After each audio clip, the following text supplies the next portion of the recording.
Hello friends, मैं हूं Sunny and मैं आप सभी का वेलकम करता हूं मेरे यूट्यूब चैनल पे। लेट्स स्टार्ट आज की कहानी। विक्रम बेताल की 14वीं कहानी, चोर हंसने से पहले क्यों रोया। एक बार फिर राजा विक्रमादित्य बेताल को पेड़ से उतारकर कंधे पर लादकर योगी की ओर बढ़ने लगता है।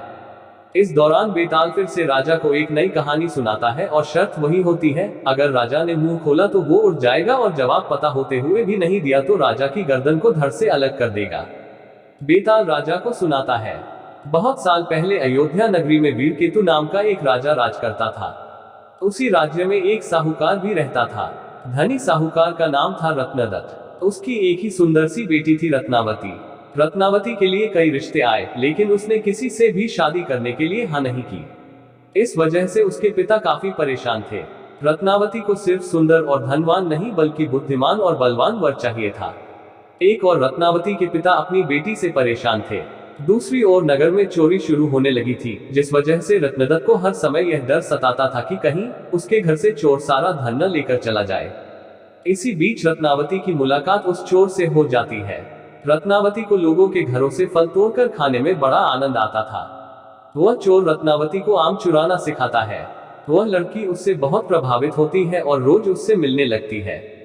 वक्त के साथ साथ उसे चोर से प्यार हो जाता है। इधर चोर रोज रत्नावती से मिलने के बाद चोरी करने के लिए निकल जाता था। उधर अयोध्या में बढ़ती चोरी से परेशान राजा ने सारे मंत्रियों और पहरेदारों को डांट लगाते हुए कहा, नगर में रोज चोरियां हो रही हैं, लेकिन न तो कोई पहरेदार उसे पकड़ पा रहा है और न ही कोई मंत्री उसे पकड़ने की योजना बना पा रहा है। इसके बाद राजा ने खुद चोर को पकड़ने का फैसला लिया। चोर को पकड़ने के लिए राजा रोज रात को नगर में घूमने लगे। एक दिन राजा ने रात में किसी को घर में कूदते हुए देखा। राजा को शक हुआ तो वह भी उसके पीछे चल पड़े। जैसे ही राजा वहां पहुंचे तो चोर उन्हें देखकर कहने लगा, अरे, मुझे तो लगता था कि यहाँ मैं ही एक चोर हूँ। तुम भी चोरी के इरादे से यहाँ आए हो। राजा कुछ भी नहीं कहते। इसके बाद चोर कहता है, तुम भी चोरी के इरादे से आए हो और मैं भी। तो तुम्हें मुझसे डरने की जरूरत नहीं है। तुम एक तरह से मेरे मित्र हो। इसके बाद चोर राजा वीरकेतु को अपने घर चलने का निमंत्रण देता है। चोर का आग्रह सुनकर राजा उसके साथ चले जाते हैं। चोर उन्हें अपनी गुफा में ले जाता है, जहां उसने सारा चोरी का धन छिपा रखा था। राजा वीरकेतु इतना सारा धन और गुफा में मौजूद सुख सुविधाओं को देखकर हैरान रह गए। कुछ देर बाद राजा ने चोर से पूछा, तुमने इतना सारा धन इकट्ठा कर रखा है, तुम्हें चोरी करते हुए डर नहीं लगता? चोर जोर से हंसकर कहता है, राजा की सेना में कोई भी साहसी नहीं है और न ही वो अपने काम को ईमानदारी कर रहे हैं। अगर एक व्यक्ति भी अपना कार्य ईमानदारी से करता तो इतना मुश्किल नहीं होता मुझे पकड़ना। एक चोर राजा की पूरी सेना पर भारी पड़ गया है। वहां कोई योद्धा ही नहीं है।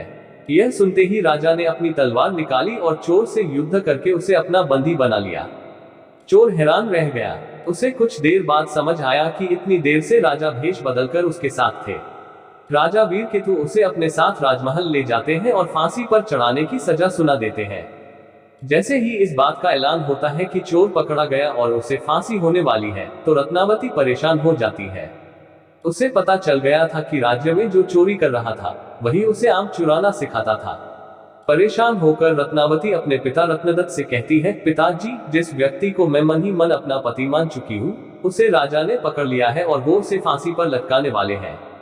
आप कुछ कीजिए। रत्नदत्त को अपनी बेटी की बात समझ ही नहीं आती है। तब वह अपने पिता को चोर और अपनी मुलाकात के बारे में विस्तार से बताती है और कहती है कि वो उसके बिना नहीं रह सकती है। रत्नदत्त अपनी बेटी को समझाने की कोशिश करता है। जब बेटी नहीं मानती है तो वह मजबूर होकर राजा के पास चला जाता है। वह राजा को बताता है कि उसकी बेटी रत्नावती चोर से बहुत प्यार करती है। अगर उसे फांसी हो गई तो वह भी अपने प्राण त्याग देगी। वह व्यापारी अपनी बेटी के खातिर राजा को सोने के सिक्के और चोर द्वारा चुराया गया सारा धन देने का प्रस्ताव रखता है, लेकिन राजा उसकी एक नहीं सुनते। कुछ देर बाद ही राजमहल में रत्नावती पहुंच जाती है। वह भी राजा से आग्रह करती है, लेकिन राजा किसी की नहीं सुनते और जल्लाद से चोर को जल्दी फांसी देने को कह देते हैं। जैसे ही चोर को फांसी होने वाली होती है, वह पहले रोता है और फिर जोर से हंसने लगता है।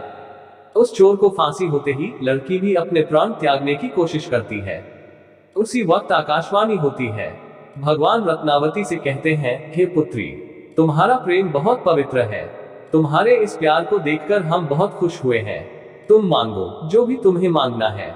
यह सुनकर रत्नावती कहती है, मेरे पिता का कोई बेटा नहीं, आप उन्हें आशीर्वाद दें कि उनके 100 पुत्र हो जाएं। एक बार फिर आकाशवाणी होती है, ऐसा ही होगा, लेकिन तुम कुछ और भी वरदान मांग सकती हो। फिर रत्नावती कहती है, मैं उस चोर से बेहद प्यार करती हूँ, अगर हो सके तो आप उन्हें जीवित कर दीजिए। रत्नावती के वरदान मांगते ही चोर फिर से जीवित हो जाता है। इधर यह सब देखकर राजा बहुत हैरान हो जाते हैं। उधर चोर जीवित होने के बाद एक बार फिर रोता है और फिर जोर जोर से हंसने लगता है। इसी दौरान राजा चोर को कहते हैं, अगर तुम सही रास्ते पर चलने का वचन देते हो तो मैं तुम्हें राज्य का सेनापति घोषित करने को तैयार हूँ। चोर खुशी खुशी हाँ कर देता है। इतनी कहानी सुनाते ही बेताल चुप हो जाता है। फिर विक्रमादित्य से पूछता है, हे राजन, बताओ वह चोर फांसी चढ़ते समय और जीवित होने के बाद क्यों पहले रोया और फिर हंसने लगा। राजा ने जवाब दिया, सुन बेताल, चोर को दुख इस बात का हुआ कि उसने जीवन में सिर्फ चोरी ही की, इसके बाद भी इतनी सुंदर लड़की उसके लिए मरने के लिए तैयार है। फिर हंसा इसलिए क्योंकि उसने सोचा, एक ऐसी लड़की जिससे राजकुमार भी शादी करना चाहते थे, उसे प्यार भी हुआ तो एक चोर से। दोबारा जिंदा होने के बाद वो नया जीवन मिलने पर रोया और खुश भगवान के खेल को देखकर हुआ। एक बार फिर सही जवाब मिलने के बाद बेताल उड़कर पेड़ से जा लटका। सच्चाई और मेहनत की राह अपनाकर अपने पिछले बुरे कर्मों को हराया जा सकता है। कहानी से सीख। पहली सीख यह मिलती है कि प्यार में बड़ी ताकत होती है। दूसरी सीख यह है कि जीवन में सही व्यक्ति को चुनने से कई परेशानियों से बचा जा सकता है।